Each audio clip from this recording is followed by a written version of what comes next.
Hi, Rishabh, you are welcome. Come. Good evening, sir. Please be seated. Thank you. You are the first candidate I see from Goa. Yes. Have you seen any officers from Goa in civil services? So I was just born there and lived there for 1 year, and I haven't been to Goa since then. No. Have you ever found any Goan as a civil servant in the All India services? Sir, Mr. I think There are officers. There are I thought officers. that you will be the first. No. Of course. Okay. And your optional subject was geography, yes, sir. while you did BTech Yes, from the IIT Delhi. yes. So why did you select? You had some interest, previous interest in geography? Yes, sir. Since I was a child, I like geography. My father used to put up maps in the room, and I used to look at them. Oh, that's great. Geography was favorite subject in school also, but then I lost touch with it when I joined. You the did not science pursue field. it further. Yes. So while looking for option, I thought let's revisit my old love for geography. Okay. Tell us, is there any relationship between geography and history? Geography and history, is there any intimate relationship? Yes, sir. There's a very intimate relationship between both of them. Just explain. Suppose Goa was where Punjab is today, and Punjab comes to the place of Goa. What will be the change in the history? So the biggest change would be that the colonial history of Goa as Portuguese over. Sir, do you mind if I remove the mask? Yeah, It's fogging my glasses. So the biggest difference would be the colonial history, because Portuguese rule in Goa was because it was a coastal state, and in Punjab there is no Portuguese rule because of that. So all the 400 years of Goan history, the Portuguese influence that we can see today also is because of its position there. You would have faced Ahmad Shah Abdali, and Punjabis would have faced Vasco da Gama. Eh? So, your first choice is IFS, I see. Yes, sir. There recently, the Russian foreign minister came, and Indian foreign minister was using a term, Indo-Pacific region, and the Russian foreign minister was using the term Asia-Pacific region. What is the difference? Why should there be two nomenclatures? So there's a difference in the interpretation of the region as such.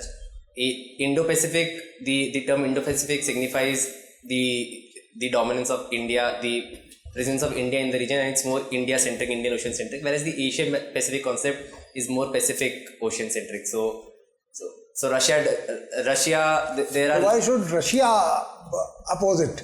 Yes. China opposing, Pakistan opposing, quite understandable. Why should Russia has been a trusted friend for decades?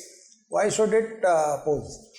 So there are two reasons that I can think of. Firstly is that the increasing closeness between Russia and China, and as has been noted by us, Or India and USA.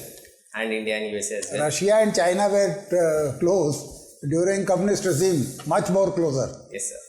So is it because of India going very close to USA? So that is one of the reasons, but Russia, however, has its own reasons as well, because if there is more centrality in the Indian Ocean region, the theatre of international relations shifts from the Pacific Ocean to the Indian, and Russia doesn't really have as much influence over that region as compared to the Pacific. It is only the change of changing the nomenclature. It gives only notional, satisfaction. Even that is not acceptable to the Russia. So I don't completely agree that the changing nomenclature is just about the name. I think there's a lot in the name, and there have been differences over this terminology as well, because there's the idea of centrality of which area of this whole region, Asia Pacific, Indo Pacific, is more important, and where should be the focus of global geopolitics should be. So What is Quad? so Quad is a grouping of like-minded countries who aim towards maintaining a free and open Indo-Pacific region, and they are coming together in various aspects such as vaccinations, such as climate change. What is the biggest common theme between these four countries? They are democracies, and there is an inherent theme that, and it's believed that it's somehow to counter China's influence in the region. All four are suspicious of China. That is the biggest, cementing factor. But it's not openly acknowledged that it's against China. But should India become so close to anti-China forces? China is our next door neighbor. Sir, I think it's wise of India to pair up with other like-minded countries to compete against a disturbing neighbor for us and has an increasing its assertiveness in the region, and India cannot singularly compete with China's influence. So I believe, yes, it's wise of India to pair up with other countries. There are three lines: McMahon line, Ratcliffe, Durand line. Can you tell us which countries do these lines separate from? Yes. Yeah. So McMahon line is India-China. Durand line is India-Afghanistan. India, Afghanistan. India, Afghanistan. Or we can say the British India and Afghanistan. Yeah. Present day Pakistan, Afghanistan. Afghanistan. And the Ratcliffe line is India-Pakistan. Only India, Pakistan, or India, Bangladesh? India-Bangladesh as well. Ratcliffe divided that part also. Yes, sir, that line is also called Ratcliffe line as far as Are you sure? I'm not exactly sure. Yeah. Can you explain about your hobbies and extracurricular activities? What do you mean by reading Calvin and Hobbes comics? Calvin and Hobbes comics it was a comic strip series by Bill Watterson from 1985 to 1995. It comes in the newspapers. So when I was a child from 6th standard, I used to read these comics, and even now. What is the peculiarity about these comics? And these comics portray the life of a 6-year-old, and it's very simple and creative, but it delves into deep philosophical notions in very simple terms. For The 6-year-old can actually express philosophical yes, that's- things, such as example. For instance, a boy comes up with a jar and he has a butterfly in the jar. He has captured it and he shows it to Hobbes. Hobbes is the pet tiger of the kid. And then Hobbes looks at it and says that if humans could cage rainbows, they'd put them in zoos too. And then Calvin realizes the irony of what he had done, and then he opens it and the butterfly goes. So I think in such short strips have a very deep meaning, and it's very simply and artistically portrays it. Okay. And what about this weight training? Weight training is a set of exercises wherein one uses the weight of gravity to lift weights to tone and increase the strength of one's muscles. Okay. And traveling, you said, is your hobby. So, which are the places which you have visited in the recent past? 2 months ago, I visited Dubai. Dubai. Yes. Okay. And in India, within India? Yeah, in February, I went to Sanj Valley in Himachal Pradesh as well. And what about this pandemic where they're saying that should not be traveling around? Ma'am, that time during February, all the regions were open, and Sanj Valley was a more not Safer very place. crowded region. So, and we took all COVID appropriate behavior in motion, and we thought, and You were getting a little bored to stay at home indoors.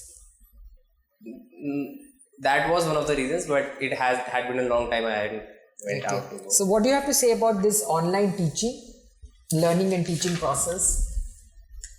Ma'am, it's a revolutionary idea, and and I believe with the pandemic it has seen acceleration, and in the future I believe it would be one of the major mediums by which education would be given to. Do you think it's effective? A child learns. I believe yes, the child learns, but one cannot completely replace online learning with physical presence learning, because in school, apart from pure knowledge, one also gains many skills to how to interact with people, how to build relationships, how to work in a team. And I think those things cannot be easily replicated in an online mode when a child is sitting alone and virtually interacting. So, what has been the impact in Indian context? If you have to explain it to someone, like how do you explain it? Specific to India. So there are many debates, firstly regarding the digital divide in the society. So if everything goes online, how will the people who don't have the access to instruments, equipments and internet connection, how will they get education? Second is there are many debates about how would examinations be conducted in an online mode. So because there are chances that a student may not be very faithful while giving the examinations.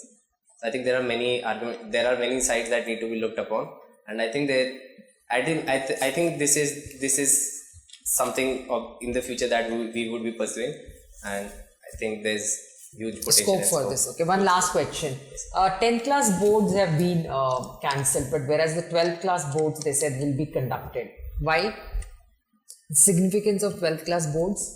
Many entrance to many colleges are through 12th class board marks, and for 10th class that is not exactly the case.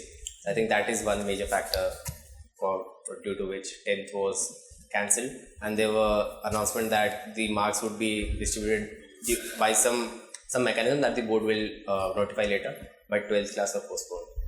Okay, thank you. So you might have heard that Haryana recently came out with a law where the 75% of the jobs, 75% of the jobs for the ventures where 50,000 rupees is employment is to be reserved for the native people. How do you decode this particular step by the Haryana government? Do you find that this is justified, or is it a populism, or what it is? So in my opinion, I don't believe this law is right or justified. I think such a law would, in the long term, it would lead to industries moving out from Haryana because they won't be able to hire the best talent that they want to, and due to these restrictions, it can lead to more unemployment in the region because and it would defeat the very basic purpose that this law came up with, and it looks to me as like it's a populist measure, and I don't think it should continue.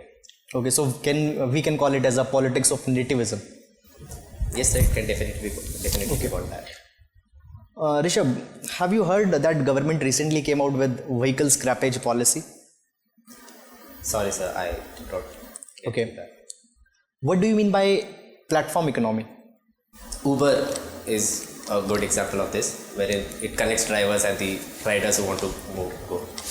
Okay, so basically these platforms, they had done a very good deal in order to provide employment to the people. So what do you find that what is the potential of these platforms into the times of pandemic? So the platforms have done a commendable job in this regard to closing the gap between the buyer and the seller. But it is not a very rosy picture because there have been concerns about the job security of the gig workers of these platforms, because there's this contestation between the idea that who is the real employer of those people and who will provide the job security and benefits and insurance and healthcare for those people. So that is one issue. But in the wake of COVID-19, these platforms have helped us a lot, because food delivery apps have played a great role in mitigating the hunger of people during lockdowns, because when restaurants were closed, food delivery was the only option that people could avail who cannot cook at home. So I think it has played a good role during lockdown. Okay. Rishabh, recently there was the controversy going on with respect to the Sachin Vaze. So one particular right to counsel was into the news. Do you know something about the right to counsel? So I'm not very sure, but if I could take a guess. Yeah, sure. Would be that one should have a right to legal counsel in such cases where he or she is incriminated. So do India provides right to counsel? Yes, sir. India provides right to legal. Can you quote some specific article in the Constitution? I think it comes under Article 21 itself. 21 or 22? I'm sorry, I cannot recall at the moment. Okay. Okay, thank you, Rishabh.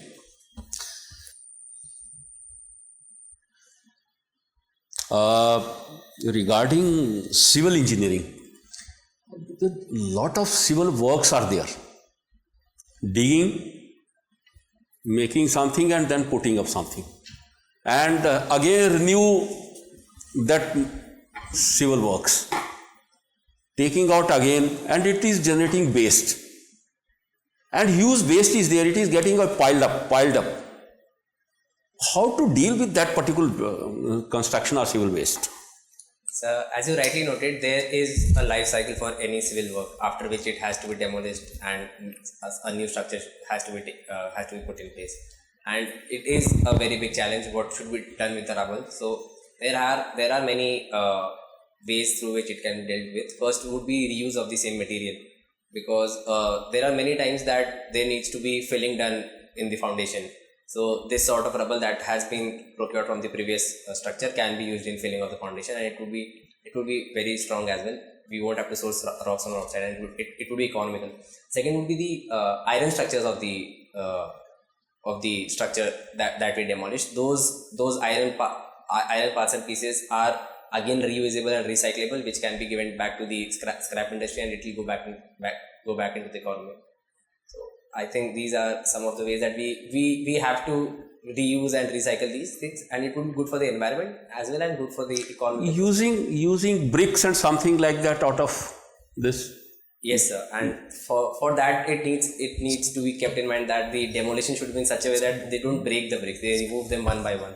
And No, yes, sir, that is. making small pieces, then binding, and then again making, it is not possible. So I'm not exactly sure. How this geography is important in terms of Indian ocean currents to Scandinavian countries? So it's through the Atlantic, the thermohaline current, the conveyor belt current. So in the Scandinavia, when there's so what happens is in Scandinavia the cold water sinks down and then it moves towards the tropics and equator, and there it rises up. So if there is any disturbance in the water moving down in Scandinavia, let's say for instance if there is more global warming and the warm water current from in the Atlantic leads to less colder waters in Scandinavia, it slows down the whole cycle of this conveyor belt cycle, and it impacts the weather patterns in India, especially monsoon as well. Oh. What is a doldrum? So doldrums are regions in the subtropical zones between in the equatorial zone. It is the region wherein both the trade winds from the north and the south, both the trade winds converge, and this region is especially denoted with very calm conditions but very uncertain conditions because there's basically no winds. Always there is rains and something like that. Yes. What is horse latitude?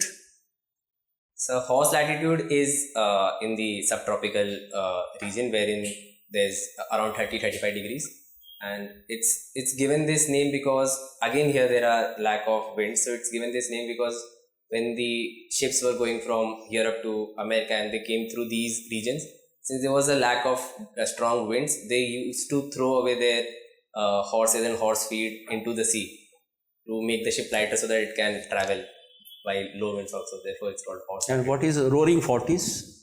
So, roaring 40s are the westerlies of the southern hemisphere, and they are at the 40-degree south latitude, and they are very fast. Therefore, they're called. Oh, thank you. Thank you.